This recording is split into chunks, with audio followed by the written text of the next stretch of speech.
Civil Alert. This is your host, Sind Asha, broadcasting here live on this Thursday night, More Insight Edition, November 21st, 2013, live and direct from North America, Tierra Estados Unidos, América del Norte.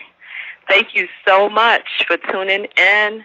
And like always with Civil Alert, you know we have to bring you some good information because you know it is typical protocol to touch base upon history, hidden history, that nice, good, real truth, heritage, culture, commerce, politics, current events, metaphysics, health, national principles, the whole gamut, because everything is hand in hand and everything is full circle.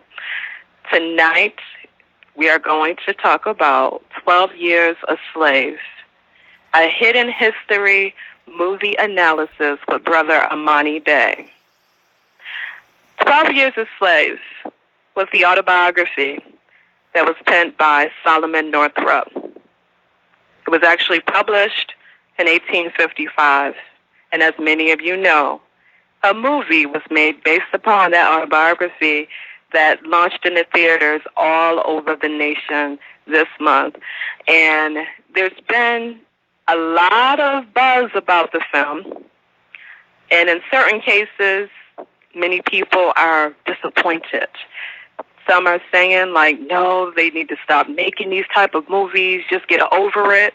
And this is coming from some of our own people, and it is coming from some Albions, what is now known as Europeans.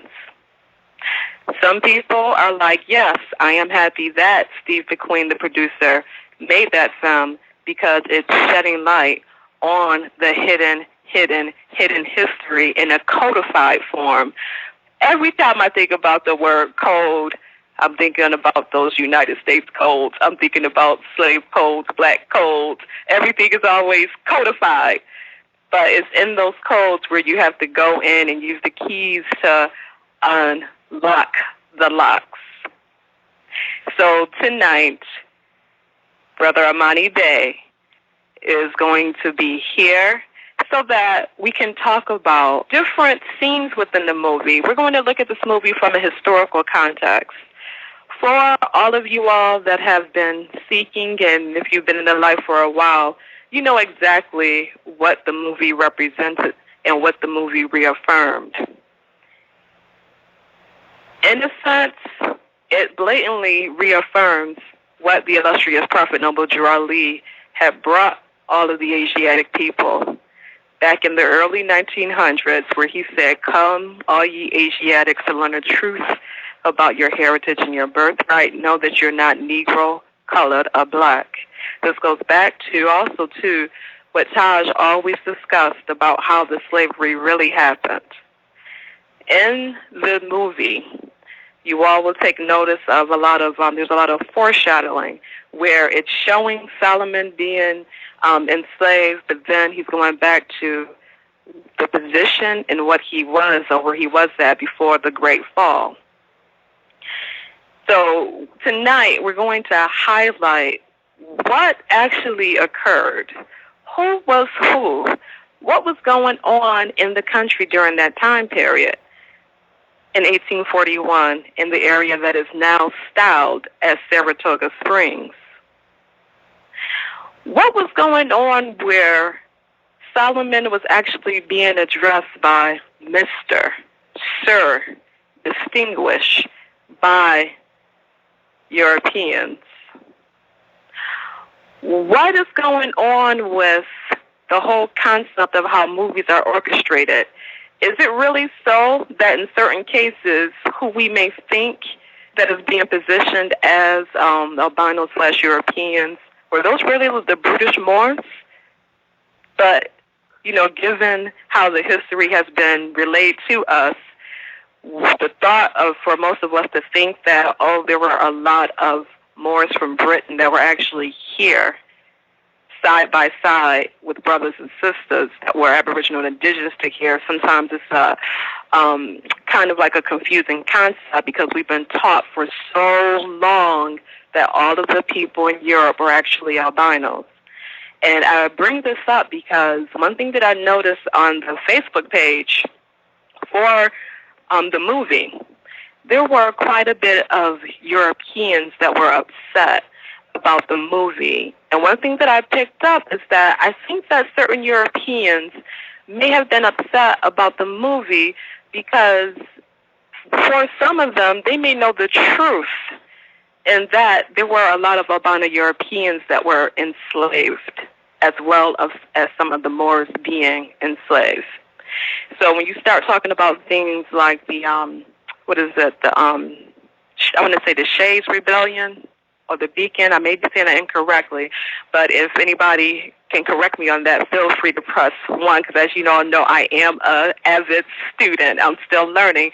But I recall that there was a rebellion in the Virginia area where there were albinos as well as Moors that actually came into union to raise up against those that were enslaving them. So for some of the Europeans, I wonder if they were really upset because they know that the whole truth is not truthfully being told. One thing that I did notice about the film is that there were some things that were in the book that actually wasn't represented in the film. Back last year, I mentioned the autobiography of Solomon here on the show, and that was in connection to what Taj was speaking of when he always talks about how that old man river, which is that Mississippi River, when they start heavily talking about slavery and the ships and how the ships disappeared, those ships didn't disappear. A lot of those ships are the same old vintage ships, those steamboats that were sailing up and down the Mississippi River.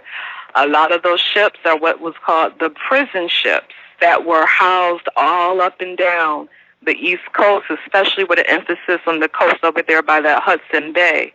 And those prison ships were actually there housing albino Europeans. And that was heavily around the time period after the during the American Revolution and a little thereafter. But, that's a whole another topic with that.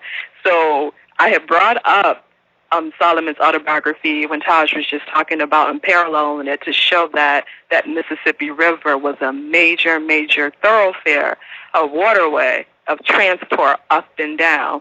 So, in saying this, I do recommend that you all go and listen to Paul Robeson when he's singing Old Man River. Listen to those lyrics. And what is so dynamic about Paul Robeson is that, yes, he was an actor, and yes, he was a singer, but he also had a background in law, and he knew his history. He knew about what was going on in those colonies that's called Carolina, because that was where his peoples were from. Yes, that area, the same home of Prophet Noble Drew Ali. So, without any further delay, I'm going to bring Brother Imani Bey on. Have your pens and your paper ready, because this is going to be a full flow discovery.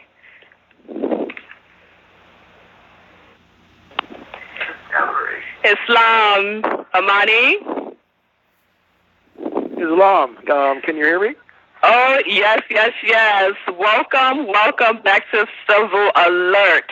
How you doing and how you feeling tonight?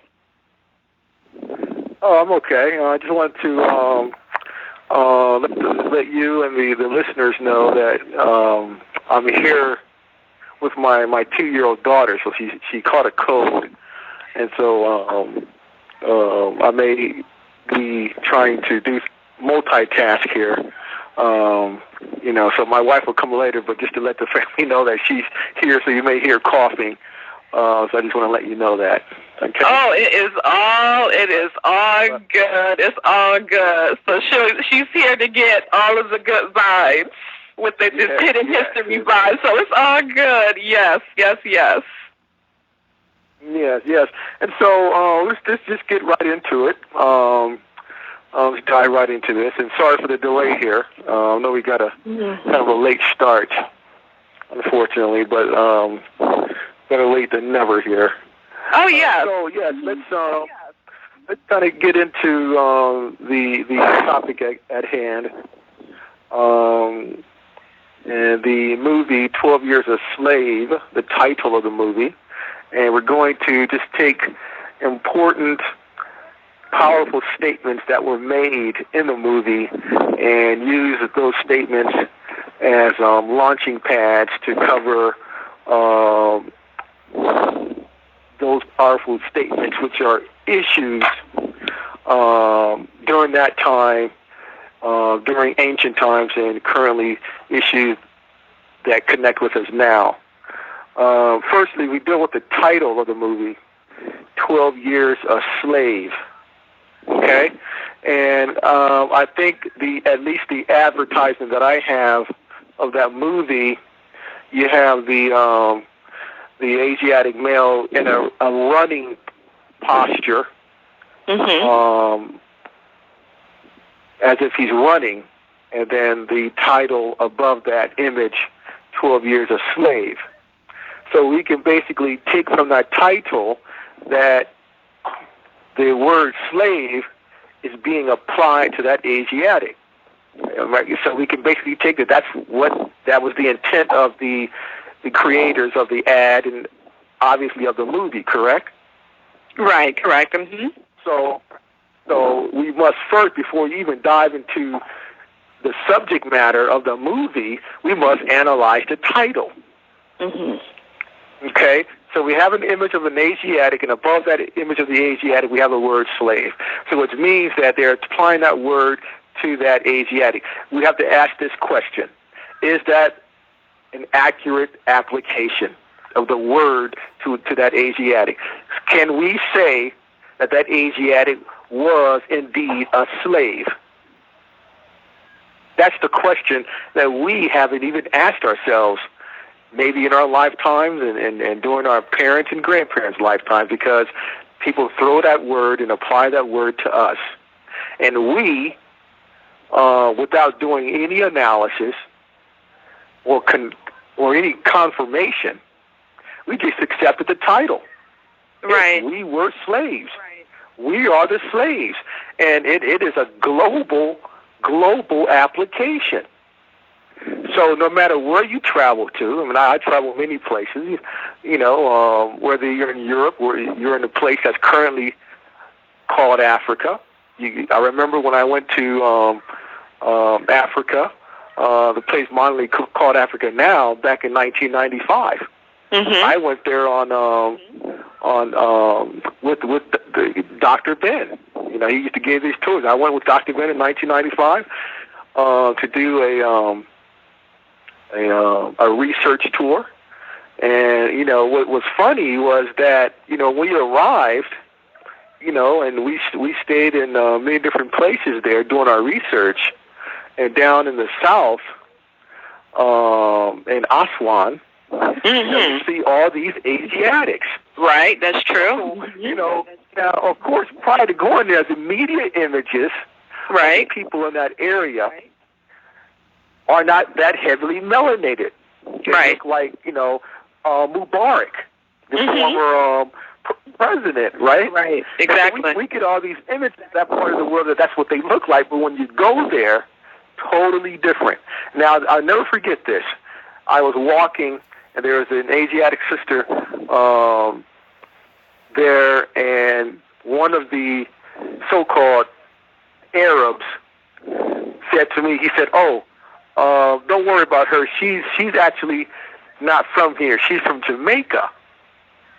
And so, so they're taking part in the game as well. You see, so where you have this image, and they call them, there's a word that they use in Arabic to put them in a servile position. Basically, it's the equivalent of saying slave in English. Right. And it's the same phenomenon there. And so you hear it's a global phenomenon. But now let's just look at the etymon of